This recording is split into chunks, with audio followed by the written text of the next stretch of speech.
კახეთის რეგიონის შემდეგ რთველი რაჭა-ლეჩხუმის რეგიონში იწყება სოფლის მეურნეობის მინისტრი ოთარ დანელია რთველის მოსამზადებელი სამუშაოების გაცნობის მიზნით რაჭაში იმყოფებოდა მინისტრი რაჭა-ლეჩხუმის და ქვემო სვანეთის გუბერნატორთან ერთად მოსახლეობას შეხვდა და გაცნობითი ხასიათის შეხვედრა გამართა.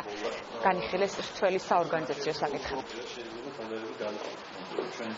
ჩვენ ჩამოვიდრეთ და საორგანიზაციო საკითხებთან დაკავშირებით გაგვეღო ყველა დეტალი. ჩვენ გვქონდა შეხვედრა გუბერნატორთან, წარმომადგენლობრივ ხელშეკრულების წარმომადგენლებთან, მოინახულეთ ქარხნები, მათი მზაობა და პრაქტიკულად რეგიონი მზად სრულყოფილად, სრულფასოვნად იმისთვის, რომ ძალიან მალე დაიწყოს სფერის რამოდენიმე დღეში. შეხვედრაზე განიხილეთ მიმდინარე წლის რთვლის ორგანიზებულად ჩატარების საკითხი.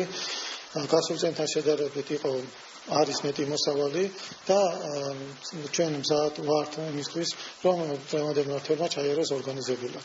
არც ეს მე ვენახეს, არც დარჩეს თავისი მოსავალი დაუგინავებელი.